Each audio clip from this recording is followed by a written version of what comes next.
We're going to start off with some icebreakers to get the conversation going.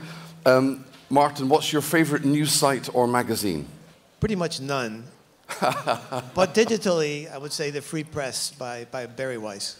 Okay. Mojito or Cuba Libre? Oh, Mojito. Okay. Your childhood hero? Good question. I don't. The clock's ticking. I pass on that one. Okay. High-tech gadgets or wits and intuition? Both. Vienna in Virginia or Vienna in Austria? Well, I hate to be unpatriotic, but Austria. Good man. And a topic that is not related to your job or work, but you could talk about for hours? Baseball. Okay. That would certainly keep a lot of people here wondering what was happening. Yes. But Martin, your story is by any standards a fascinating one. You were born in Cuba. You emigrated to the US, I think, as a child. Yes. How did these experiences affect your worldview, your way of thinking? Well, before I was 10 years old, I had experienced a right-wing dictatorship and a left-wing dictatorship, a totalitarian dictatorship, before my parents thankfully got me out into the United States. So you don't, I mean, that's almost in your bones, that experience. In that way, I'm American and I'm 100% American, but I have that difference, is that most Americans take their freedom and their affluence and their ability to move from here to there, security, their personal security, their property, take all of that for granted. And every day that I live, I'm very thankful. And when, for example, people talk about a civil war in the United States or authoritarian, Trump is an authoritarian, I, who have experienced authoritarians, know what that's like. And I go, well, they don't know what they're talking about. So it has shaped my worldview very profoundly, I think. Now, tell us, if you can, a little about your work at the CIA. What was it like to work there? Was it like we see in the movies, a sort of James Bond assignment to exotic foreign places, or just a regular desk job? Yeah, most of our career was spent playing baccarat in Monte Carlo with several beautiful women at my side. I mean, good man. I wish. Really what CIA is, from my experience, was a large government bureaucracy with all the non-glamorous nonsense that entails. Lots of very brilliant people there. Lots of very courageous people there, by the way. The number of people that died in service while I was there was considerable. But as a functioning organization, it is, alas, sadly for me and for the organization, not like James Bond. It's more like a bureaucracy. Right. And in terms of that sort of the data that you were having to analyze, was it something were you able to go straight to the top with your thoughts, your views, your analysis, or maybe rather like the bureaucratic organization to which you refer, you had to go up through different channels? Yeah, I mean, it was a hierarchical bureaucratic organization, and therefore it is in the mold of what I write about, if you people read what I've written, which is that there is a collision between a very networked public, very flat public, and the old 20th century hierarchical organizations. What happened in my personal career was that many of us, it wasn't just me, many of us were used to, I was a global media analyst, all right? I didn't have license to kill or anything like that. I was just into media. So the least glamorous job in CIA. But it was probably the most strategically important in the sense that I watched the digital revolution. I had translations from every country in the world, including Hungary, by the way, that I could tap into. And we went from a very tiny trickle of information, of open information, to this tsunami. Yeah. And what happened was that change, and behind that tsunami, you could see these radical social and political changes, turbulence, terrible turbulence. And we asked ourselves, I mean, it sounds naive now because everybody understands that the digital is very deeply engaged with politics and even everyday life. But at the time, it seemed like the internet was just communications, right? And why is everybody getting so stirred up politically and socially just because they have different tools? It became clear that there was a public that was now rising up and was overwhelming these institutions that were used to very small amounts of information. and the institutions didn't know what to do about it. CIA, to get back to your question, was one of those institutions. There was not just me, a cadre of us who kept saying, you have to look at this. Just knowing what the governments are saying, which is what CIA was focused on, and what are they saying, what are they doing, what are they, who are their girlfriends, that kind of stuff. If you want to know about Fidel Castro's girlfriends, CIA could tell you about it. But there's a public coming up, right? And they just didn't want to hear about it. So my book actually was, once I left CIA, I told myself, well, what's the kind of analysis I would have written if I had been allowed to in CIA? If the people on top, I never did break through to the people on top, if I had been able to do that, and that was my book. And well, you're talking about your book. The book is called The Revolt of the Public. Tell us about it, and maybe tell us also why it's been something of a sleeper hit. Yeah, I mean, contrary to what you said, it did not predict anything. On page 1, it says, I don't do prophecy.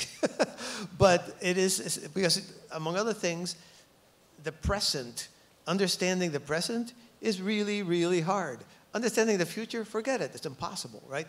So the question is, what is going on now? And it seemed clear to us that we're in that corner of CIA, that something had radically changed. Something had radically changed, and you could tell that as people, as various countries digitized variously at different rates, that a constant was right behind that change, there was political turbulence, all right?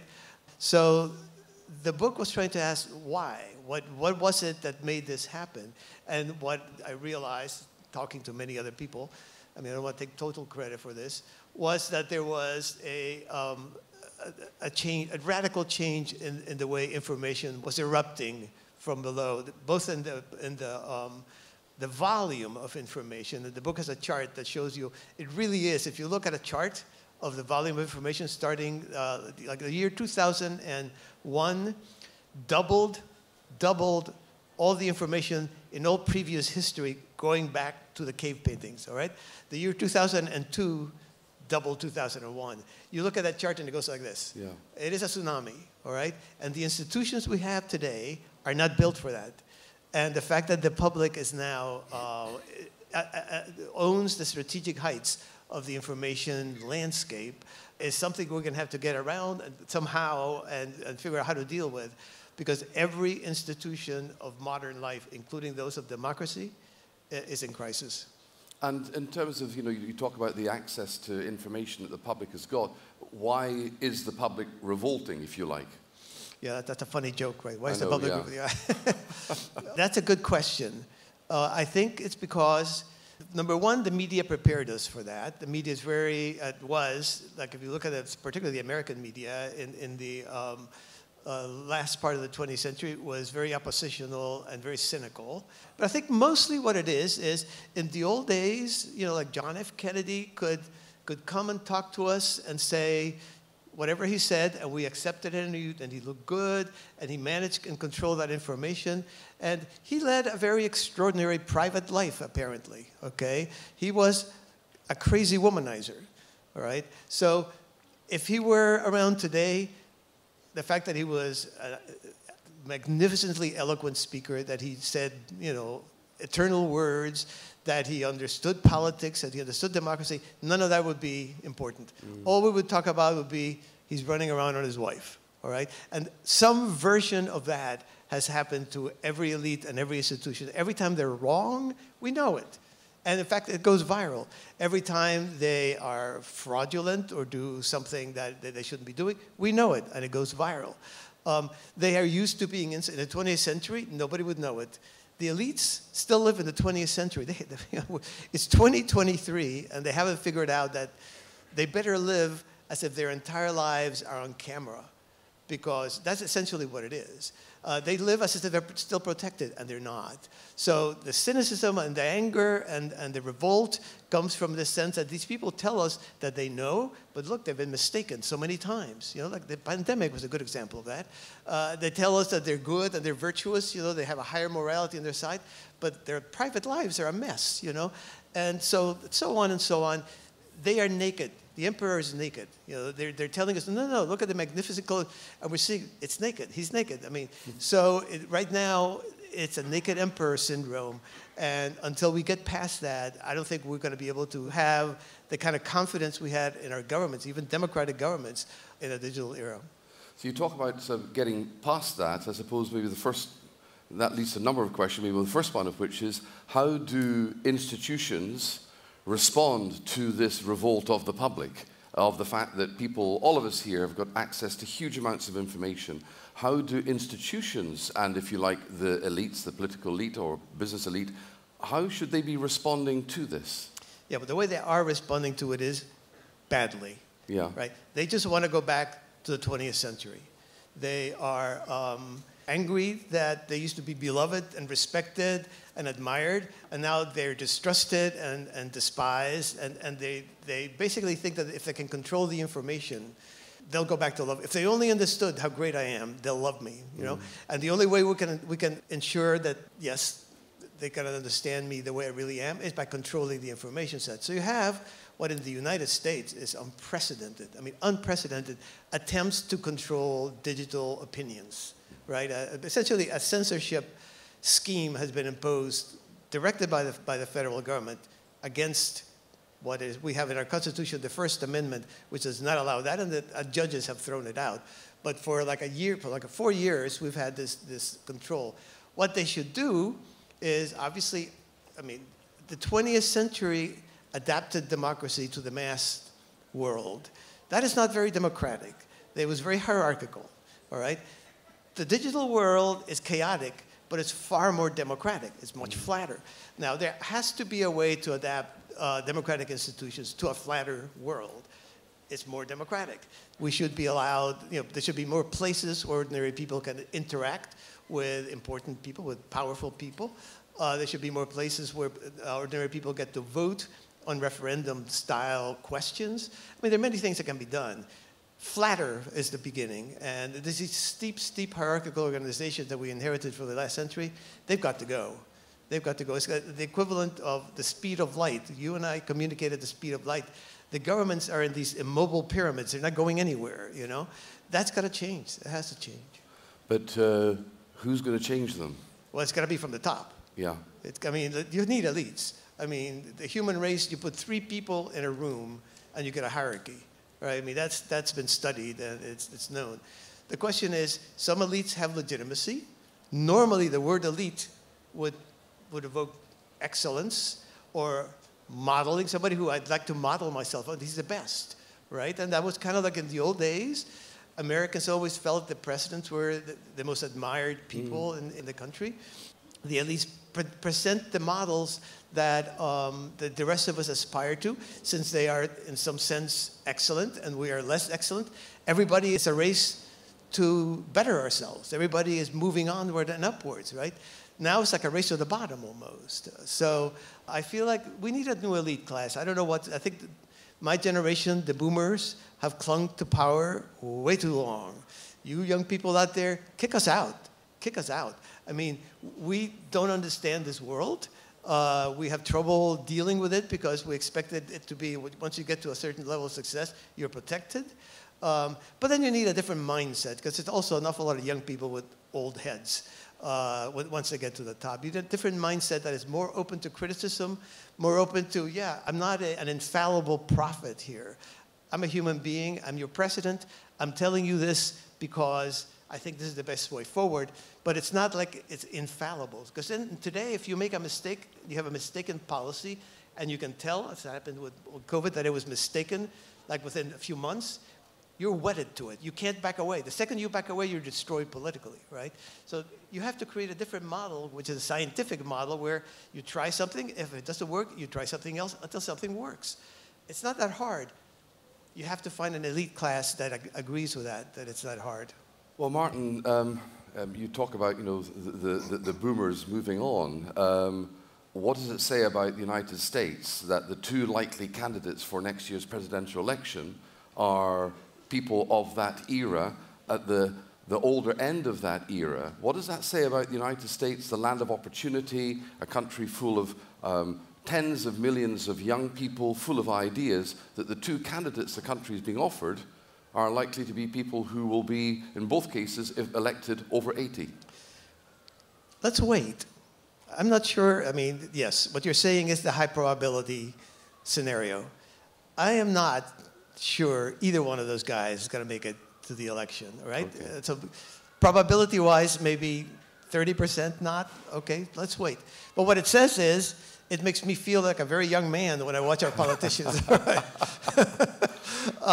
And it says that, no, you're wrong. There are a lot more old people. There's a lot more boomers than young people in the United States of America. A lot more. We were a gigantic cohort. Yeah. And we're not breeding ourselves. So there's a small, as progressively as you get down the demographic ladder to the youngest people, the Zoomers, that's a tiny cohort.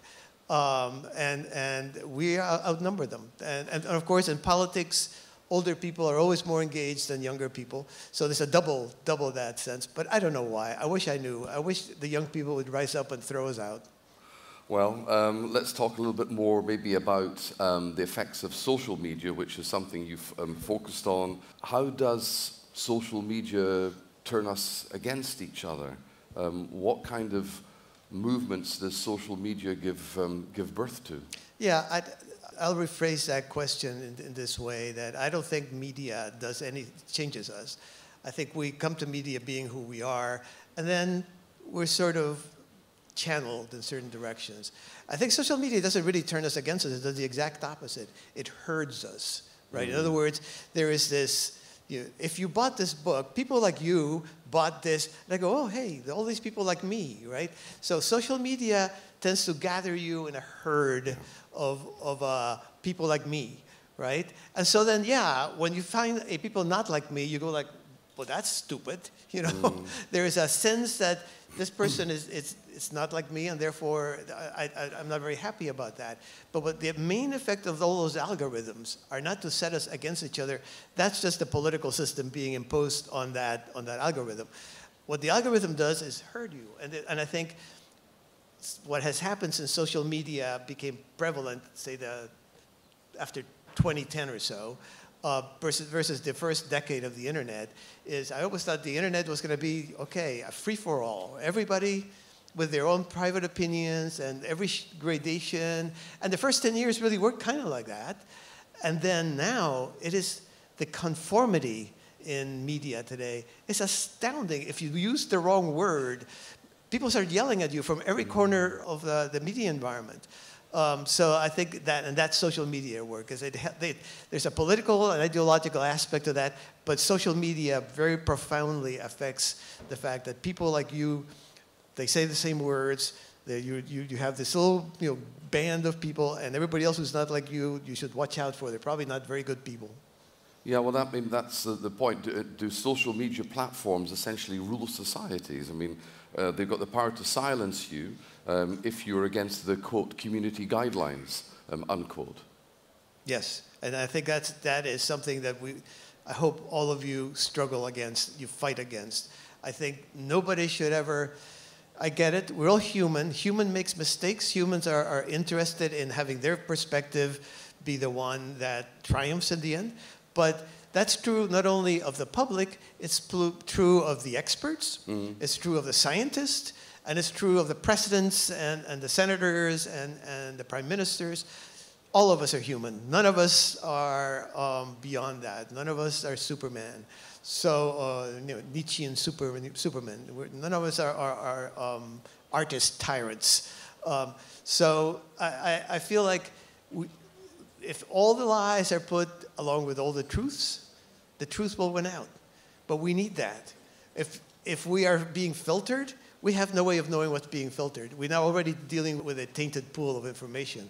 And that's what's being attempted right now. And I would hope that everybody under the age of 30 would find that an insult to their intellect and their character. Talking about people under the age of 30, which obviously doesn't apply to either of us, what kind of politicians, what kind of leaders do you think we're going to see in future, or would you like to see in future?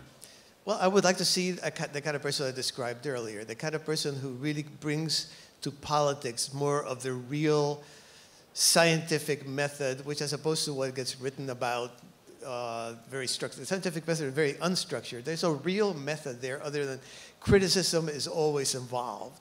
And therefore, done right, which, to be fair, historically, this doesn't really happen except along a course of time, you are proven right or wrong. You come up with a thesis and you're proven right or wrong.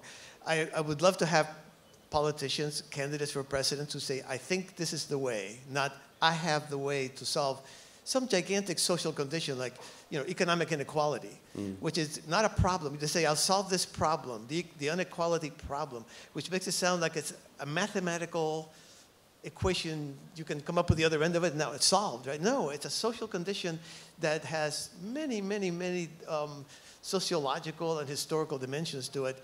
Nobody's going to solve it. You can maybe push it in a certain direction. So you have to bring modesty, and you have to bring courage, because you have to say, I may be wrong. I think courage is one of the virtues that gets overlooked today the most. And of course, obviously, you have to be honesty. So if you bring those three virtues, that's what I'd like to see. I think that's what the age of the internet fosters. A sense of, we're all talking together. This is what I think. What do you think? And somebody says, no, I know better. And they give you another piece of the puzzle. And you go, thank you very much. And somebody goes, yeah, and then there's this.